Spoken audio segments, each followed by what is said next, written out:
afternoon. Welcome, everyone.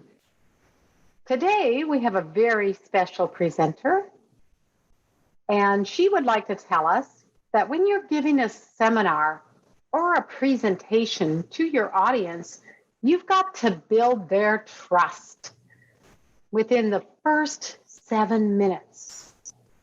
In a presentation, Stacy is going to share with us the exact formula that you can use for any speaking opportunity to gain trust with your audience by being ordinary, being extraordinary, and sharing your why in a compelling way. Help me welcome to the virtual stage, Miss Stacy Brookman. In the very beginning of your talk, what you want to do is take 5 minutes and open powerfully. So how do you open powerfully? Well, you open powerfully by building trust, and you do that by showing how ordinary you are. And you do that by showing how extraordinary you are. And you do that by showing your why. So let's talk about this. I hope all of you have a pencil and paper, and you're going to take some notes because these tips are golden. All right, let's talk about building trust by being ordinary. Now, the audience knows you're up on stage. And for instance, you're a guru about the particular topic you're speaking about. And often when you're up there and you're that masterful person who is an expert, they will actually disconnect from you because you're up there and they're down in the audience. They cannot relate to you. They don't realize that you've spent years and maybe even decades learning the wisdom that you're about to share. So what you can do is be ordinary. So to connect with that audience, you really need to show them that you are just like them. Typically, if you're talking about something, the audience is related to the topic that you are talking about, right? There's a reason why you are in front of this audience. If you're a coach and you're talking about the subject that you coach on, those people in that audience have a pain point, and they have a pain point that you solve. All right. So what you would want to do is open with a pivotal moment where you felt the pain that they're feeling. All right. So that moment could be the moment where you realized your house was so disorganized that you couldn't even find the food or the paper that you needed or something, and you were late on a bill, right? If you're somebody about procrastination, tell that moment in time where you felt that, and not just tell about it as if you're just describing it. You really want to get in and talk about that exact moment. I was sitting in my grandmother's kitchen, and I felt the Formica table, and I smelled the fried chicken, and I turned to her and said, XYZ, right? You really want to paint that picture so that they are in that moment with you, feeling the pain. And what that does is it really connects them with you so that they are willing to go on this journey with you to listen to what you have to say. So you're going to paint that picture with words so they feel what you were feeling. And that's exactly what they are feeling probably right now. They're at a low point. They have a pain point that you're going to solve with your talk. All right. So paint how ordinary you are by being just like them. Now, the second thing you want to do in your opening, and again, this is still in 5 minutes, is you want to share how extraordinary you are. Ordinary is great. You're bonding with them. But if you were exactly like that audience, then why are you speaking on stage if you only have that pain? Really, you have learned, you have studied, you have experienced things that they haven't, which gave you the wisdom that you're about to share with them today. So you've got to share how you're ordinary, but you've also got to share how you're extraordinary. So you've learned that something, and you have the key to their problem. So what did you learn? How did you learn it? Talk about that pivotal moment, and then what did you do beyond that this audience hasn't done? And this is where you share your story of, finding out. For me, I was at my lowest point, and I'm not going to give you my opening right here, but at the lowest point, I realized I was in a marriage with a sociopath. And I stopped crying at that moment, and I started doing research. I started writing about my emotions and what was happening and what was going on, right? And so when I started writing, I realized how calm I was. And then I started doing some research. And there actually is a wide body of research around writing to heal from trauma. So I tell that story in a really compelling way after I talk about the low point. So I was ordinary, but the extraordinary thing is I started writing, I stopped crying, I did the research, and I take them through really briefly exactly what I did to arrive at this point today. Now, once you have that ordinary and extraordinary done, what you want to do is like you're sharing the secret that they don't have yet. And you're sharing how you found that out. But a really great practice is to tell them that you are about to give them a shortcut to learning what it took you years or decades or research or trial and error to discover, right? All right.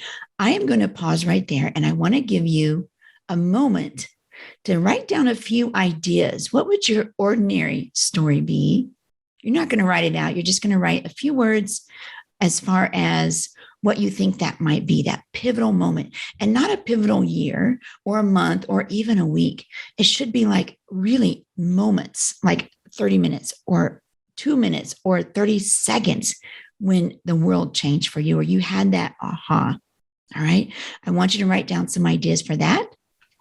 And then I want you to write down your extraordinary ideas. How will you describe what you have done to gain the knowledge that you have, that you're about to share with them? All right. I'm going to give you a few moments, just a moment.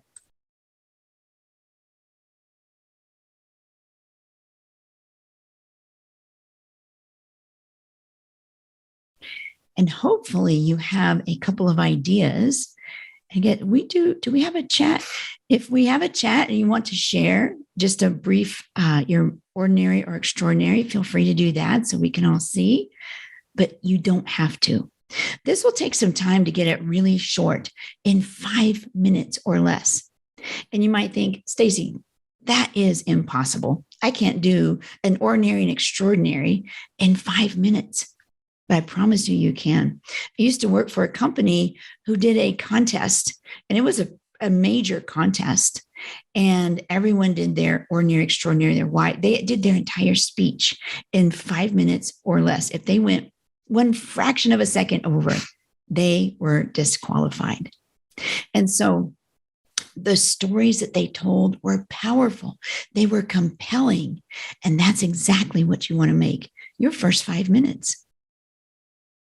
Now, if you have done some of that work, that's okay. That's great. But you also need to build trust by sharing your why. Okay. And this is where you give them your big, hairy, audacious goal, your BHAG. And when you share your BHAG, something psychological happens.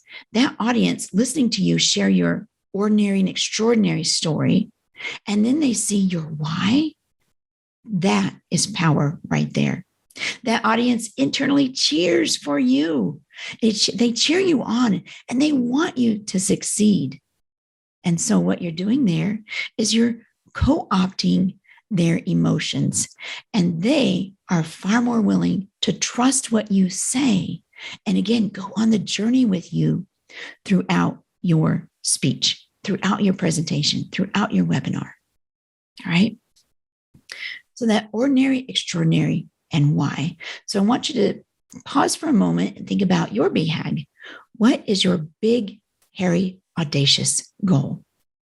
So my BHAG is to help 10,000 women boost their resilience and be more authentic within the next 5 years. And I know I can do it. All right. And you all can help me out with that as I'm going through this talk as well. So you want to craft that. All of that is in 5 minutes. You can go into 6 if you want, but really you can do it in 5 minutes. I promise. So that is the first 5 minutes. That's building trust, power-packed trust right from the beginning. And that is your opening. Now, the second thing you can do is have an introduction that is powerful. This is even before you step on stage. So the 2 minutes right before a speech, right before a presentation, right before a workshop can build incredible trust. So if at all possible, I want you to have someone else introduce you with your bio. And it's a very special bio. And this bio is going to build trust. Do y'all want the template? I will give it to you. And by the way, I will upload the handout here shortly after I give you the template. Okay. Just a moment. While I am getting a drink, I want you to work on your BHAG, your extraordinary story, and your ordinary story.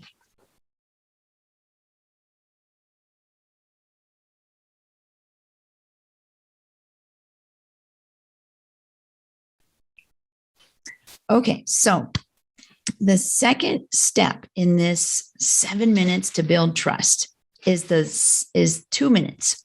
2 minutes to build trust with your bio. And here's the template. It's going to sound a little bit strange, but I will give you plenty of examples. So your name helps the audience of people who have the pain point that you solve, and this is the audience right in front of you, to stop or start their problem or desire so they can have an outcome. She or he is passionate about what you do to help people, and you put the end goal for people you serve. And she or he is founder, whatever, your role in business. And again, I'm going to give this to you. All right. So let me give you an example. This is the founder of a company that I have worked for. And his introduction goes just like this. Brian Harris helps course creators to stop marketing overwhelm and start using a marketing system that works every time, no matter who uses it. He is passionate about allowing people to focus on solving inspiring problems and not reinventing market and sales in order to survive. He's the founder of Growth Tools. Welcome, Brian. So you can see how that powerfully speaks to the audience. So I said, Brian Harris helps course creators to stop marketing overwhelm. Now, if he was in front of a group of consultants, you would exchange that for consultants, right? Or whatever, you would mix and match. So I tinker with mine all the time. And no matter who I'm in front of, I craft a bio specifically geared towards them. And here's what that does. That helps right from someone else introducing you. transfers some of that authority, transfers some of that trust to you just by them sharing that bio. Now, a couple of tips here. You really want to ask that person to introduce you in this specific way. Give this to them well in advance. And if you feel comfortable, ask them to practice it. One of the most awkward things is if they are reading your bio and they stumble over the words. Really, you want it to be smooth and a great introduction to you.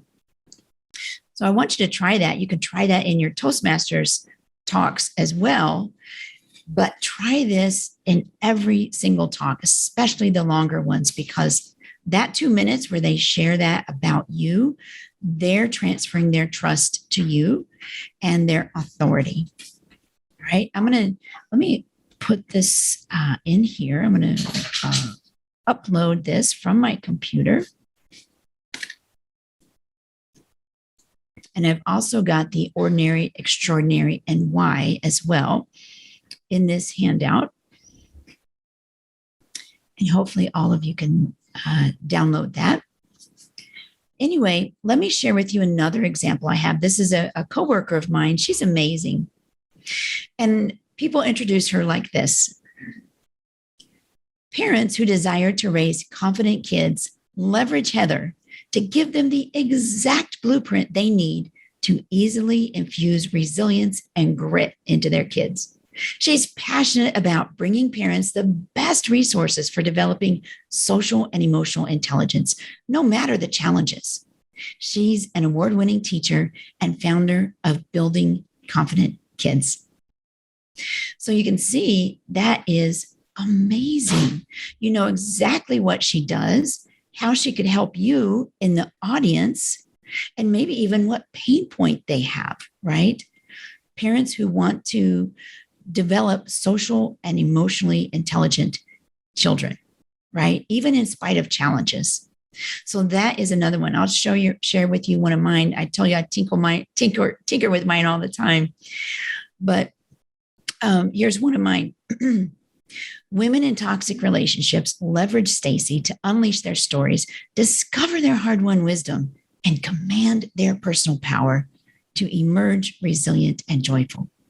She does that by helping them write their tough stories so they gain clarity from their life lessons and they have power to feel confident in themselves again. Now, isn't that much more powerful than simply Stacy has an MBA, she lives in Phoenix, Arizona, yada, yada, yada. Anybody can do that. This power-packed introduction will boost your trust with that audience right away. And I will take questions after this, and I will give you an extra tip if you would like, but I'll just tell you another one that I'm working on right now. And again, it's different for every talk that I give. Stacy Brookman helps professional women who want to stop hiding behind a facade of confidence and actually be confident. She loves helping them discover their hard-won wisdom and gain clarity from their life lessons to command their personal power. All right. So what I would love for you to do is I want you to start writing down some ideas for your power-packed bio. So if you can download this handout here, you can use the template. You start with your name, who you help, and that who you help will change no matter, depending on the audience, right? And the pain point that they have, right? And what problem or desire are you going to help them solve in this talk? And what outcome do they desire? All right. What are you passionate about? Not rollerblading or shooting ranges or anything like that. What are you passionate about related to the topic that you are about to talk on? And what do you help people do? All right. Then you can share what role you are in if you choose.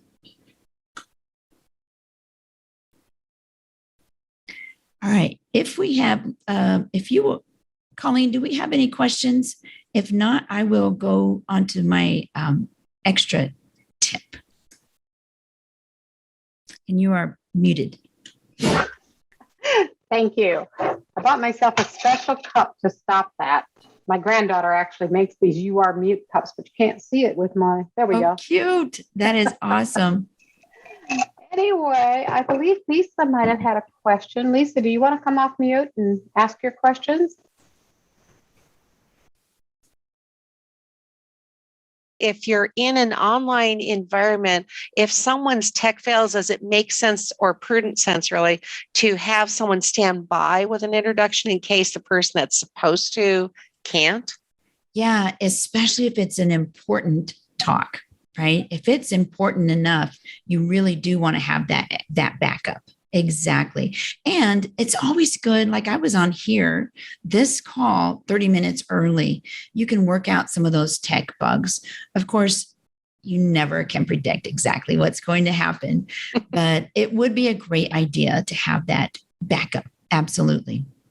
Thanks, Another Lisa. question. You're welcome. Another question I had, and I don't know if this is something for the audience, but as we go through then to lengthen our speeches, do we need to craft a bio for every speech if it's not different, or should we plan on them being different? Well, the bio is, I'm sorry, did you say the bio or the introduction? I'm sorry, the introduction. The introduction.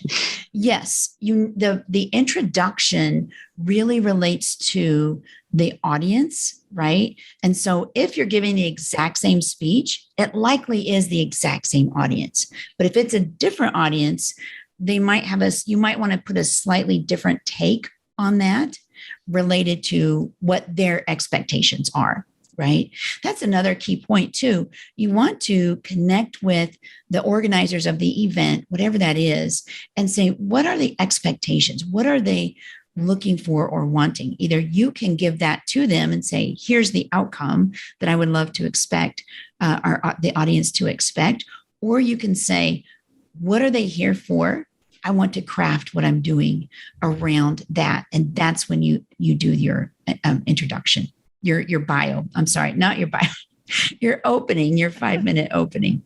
Gotcha. Does that make sense? That does. Terrific. Thank you very much. Yeah. It's kind of like, they tell you a resume nowadays. You should craft a different resume for each job and a cover letter for each job that you're going to apply for, which is so time consuming. But this is just 5 minutes and just 2 minutes. So I know we can do it. And it's really important because if you're giving a speech of any sort, you want to convey your wisdom. You want to convey you're not just talking for no reason. And you want to make sure the audience really gets that. And if they're just here, I know one of the online gurus that I follow, she always says, hey, if you are multitasking, come back to me. This is important, right? And I'm like, I love it every time because every time I am multitasking. So you can do that as well. But yeah, it's important. What you're saying is important to the people that you're speaking to. And you want to treat it as such by doing that special bio and that special introduction. It's powerful. Terrific. Thank you. Mm-hmm. Any other questions? Not that I see, unless somebody wants to put something in the chat or Q&A while you are giving us that other tip. Yeah, while you're doing that, I want to give you an extra bonus tip. And this might even be my favorite. No, I can't decide. It's so cool. So when you're giving a talk, usually you have 3 bullet points or 4 bullet points, maybe, right? And what I'd love for you to do is develop even more trust and start that journey of the people who are listening with you beyond the talk, right? And you do that with what some people would call a testimonial, but I don't want you to say it just like a testimonial. What I want you to do is mention your own name in relation to one of your customers doing the thing that you do and asking a question about what you're about to talk about. Now, that is a little complicated. So let me give you an example. I'm done with my opening. I'm about to talk about point number 1. And I would do this. I was on a Zoom call with a coaching client and we were talking about resilience. And she said, Stacy, I'm not sure if I can be resilient at home and at work. How does that work? And I told her, Susan, here's what you need to do. And I teach point number 1. So if you caught what I did there, I mentioned my own name in relation to a client asking me on a Zoom call. That's how I work. I work on a Zoom call. So what happens here is psychologically, the audience actually pictures themselves asking that question because I painted the picture of on a Zoom call. When I said Zoom call, well, we're on a Zoom call, so you're obviously imagining that. But if it was in a workshop, or if it was on a one-on-one discovery call, or whatever that was, whatever it is, however you normally work with people, you want to paint that picture briefly and talk about a client who asked you using your name. And then that paints that everyone in the audience is imagining them in that space. And I'll tell you, I don't know if any of you are familiar with Joel Osteen. He's online preacher, but also he has a huge, I think, church or hopefully he still does, in Houston. And he does this. If you watch any of his sermons, he does this all the time, at least 3 times. And I want you to do at least 2 times throughout your presentation. Any presentation, 30 minutes or more, I want you to do this. And he always says, I can't remember his wife's name, but, Melinda says, Joel, why don't you ever pick up your socks? And I said, I just can't figure that out. And then he goes on to preach his point, right? And then at the end of his sermon, hundreds of people walk up, they're down the aisles and they want to shake his hand, right? And they don't say, hey, Pastor Osteen, I don't remember his name. But anyway, hey, Pastor Osteen, hey, Pastor. No, what they say is, hey, Joel, so nice to meet you. Hey, Joel, let me ask you this question. Because Joel has said his name multiple times, his own name inside his sermons. It's a thing. So I would love for you to do that. When you combine that with the bio and your powerful intro, those people who are connecting with you really feel that psychological bond, right? And now they know how you work. They know people are free to ask you questions, and you're very personable. And you answer those questions. And you answer that question with the point that you were going to teach. Does that make sense?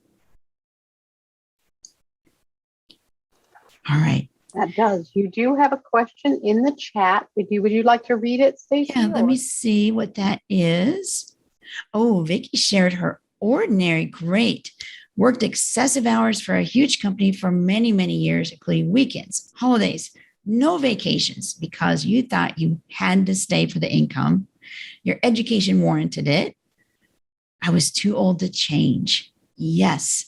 And I want you to bring that that's an amazing story because it's essentially universal, right? Take us to that one point in time when you were sitting there at your desk, skipping lunch one more time, or you were at a Thanksgiving dinner and you had your phone and you were responding back to your boss at Thanksgiving dinner. Paint that picture for us with that.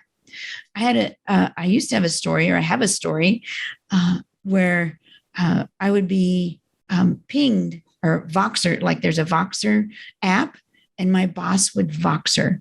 And I thought it was one of my kids, but I had a ping. And so I opened it up. It was my boss saying, hey, can I have the numbers for such and such? Like, this seriously could have waited until tomorrow. And he was 3 hours ahead of me. So it was like 11, 12, 1, 2 o'clock in the morning. So that's the story. I want you to bring it right down to that moment to help the audience feel the pain that you have you had and that they have. All right. Let's talk about your extraordinary. When your position was moved thousands of miles away from your home and your family, you were forced to make multiple decisions at once.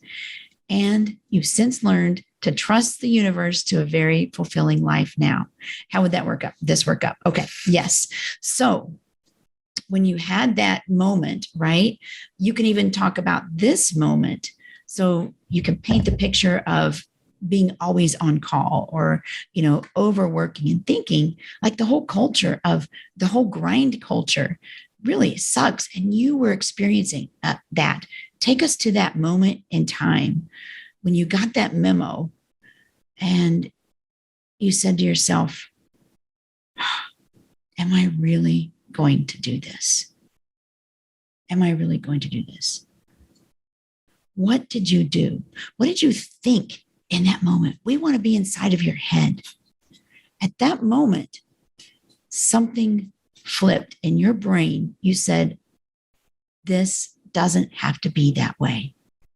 And you started to research and you started to figure out, oh my goodness, I have so many decisions to make in such a short period. I had to let them know within 3 days. So I started doing my research. Does that make sense? You want to really paint that picture. Wonderful.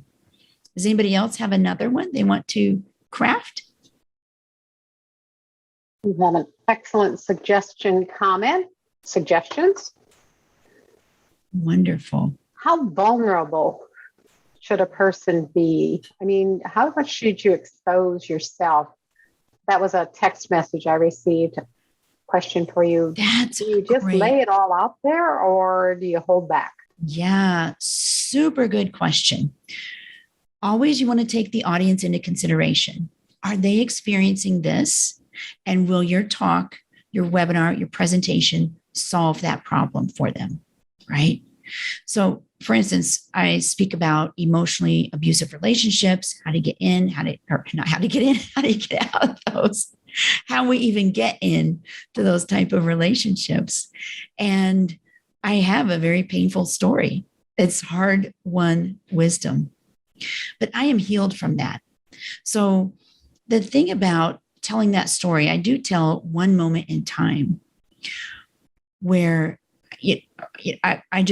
my girls were seeing me being emotionally abused. And what I realized was, and I paint that picture, my little 7 and 9-year-old girls were at risk of growing up and being in that exact same relationship just by the fact that they saw me in emotional abuse. And it broke my heart, right? So I go into that, but I'm healed. And here's one of the mistakes that I see a lot of people make is that they're not all the way healed from something. And if you're just laying out all of that pain, you want to be cognizant of how much can the audience take. For instance, there are still some speakers that I cannot listen to because they're laying out the pain that I had, and it's too tough, especially if they're going on and on and on. You want to just take one pivotal moment, and then how did you come out of that? What was that thought that you had that's like, wow, that insight, that aha, it doesn't have to be this way. I can change it. And then what did you do? All right. So again, this is just 5 minutes. So that's the two things. Be healed from your pain first, and your whatever issue that is, make sure that you are healed, because this is not vomiting on the page is good. You don't ever publish that vomit, right? I've heard of it talked about like that, right? You don't ever publish that. You pull the best pieces out of that and you craft it into an amazing story that's insightful, not just all of the junk. I mean, there's decades of junk behind my story. I'm not telling all of that. In fact, when it was going on, I called my mom one day, told her this is what's happened. I called my older sister the next day, my younger sister the next day, because nobody could handle the whole situation that I was going through at the time all at once. I didn't think. So you really don't want to just give them all of that. You want to pull that bits of wisdom, but paint that picture enough where they're like, dang, that girl has been through exactly the type of stuff I've been through. That's what builds trust. So your story and your healing, and then the audience, how much can the audience take? Now, I know in emotionally abusive, they're much more sensitive audience to being triggered. But there are lots of people, let's say you're a financial advisor, painting that point in time where you had no money in the bank. I'll tell you another story of mine. I had my little daughter, my ex lost his 16th job. We had no money, and I needed gas to get to work, and I needed milk for my baby. I had to make a decision. Do I go to work or do I go get milk? So here's what I did. I walked to the store and got milk with the few dollars I had left. And then I walked to work. Called them, told them I would be late, and I walked to work until I got my paycheck. So that's a story that maybe people can relate to. You only have, you're down to your last few cents and you're desperate. What are you going to do? But what lesson did I learn, right? You would want to turn that in the last few minutes of that into what you did extraordinary. At that moment, I realized what I was doing was not working, and I had to figure a way out, right? I've got tons of stories, but you do too. Every single one of you has amazing stories that can be really powerful. You probably have hundreds, and it just needs to relate to the audience and what you're teaching and the journey that you want to take the audience on. All right. If there's any other questions, I will take them. I will stay on. My voice is holding out.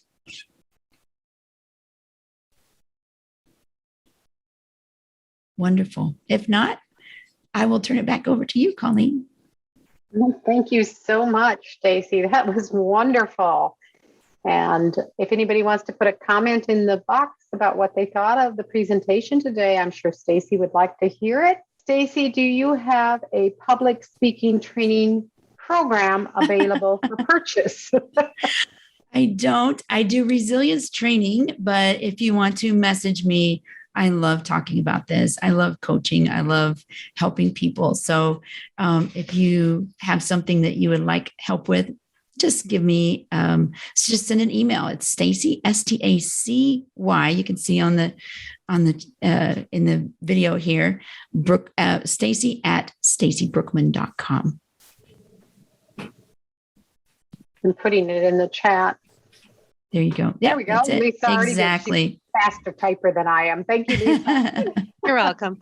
Well, this brings up a question, because I don't know if everybody can do this, but in the age of the websites and marketing, if you're trying to elevate your game as a speaker to try and pursue a career as a professional speaker, should you buy the domain name under your name? And if you can't, do you offer any suggestions as to what else you could do? That's a great question. And I have been of two minds of that, because I do a lot of research and I go down a lot of rabbit holes and around that. Like right now, my website is stacybrookman.com, but I'm actually in the process of doing realliferesilience.com. I just need to get the email, like the tech stuff, it's just difficult sometimes. But I know that successful people know that the prize is at the bottom of the box, right? And so I'm digging to the bottom of the box to get that prize, which is I can do it. I can do hard things.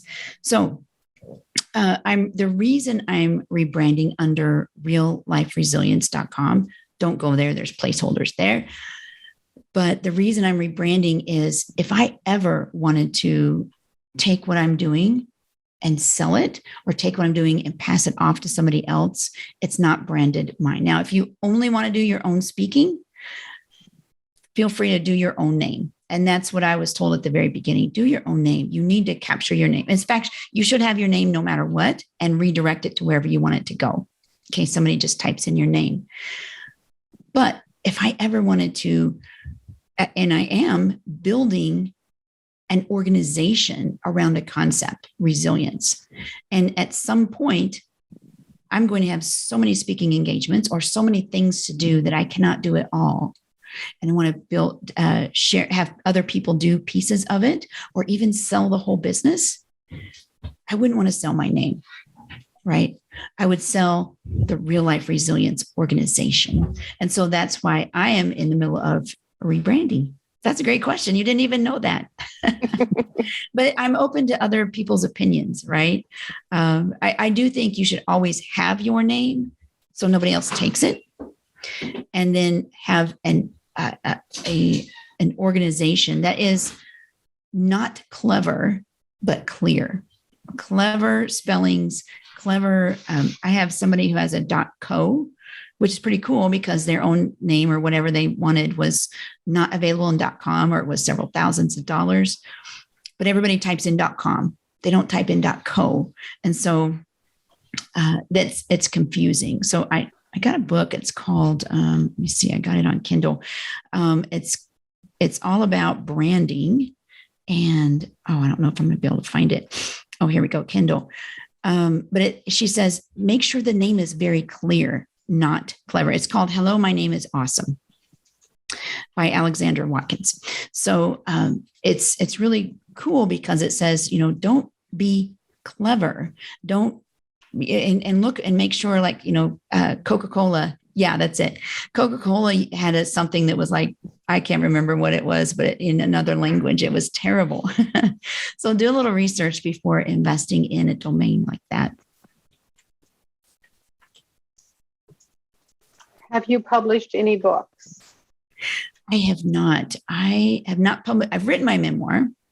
I've written about 40,000 words, but I have about 40 more to write and then 40 more to cut, all different words. I did not do that because my kids were under 18 at the time. Now they're over 18. They're in their early 20s.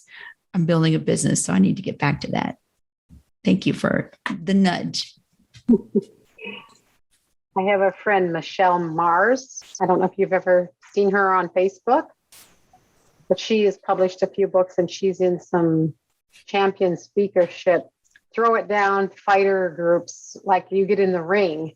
Yeah. And I think you'd be excellent in the ring. I'm just saying. I love that. And here's another thing. I love puns. I'm in love with puns. And there is a pun off, a national pun off every year in Austin, Texas. You can go and see those. And I'm like, I just love to watch those things. I love to be in a pun off one of these days. I don't see any more questions, but it's been fun going down the rabbit hole with you today. Yes. We went a few extra places. That was just great. Yeah. Thank you very much for doing this. Thank you for the opportunity. I appreciate it. This has been wonderful for me and hopefully beneficial to everybody else.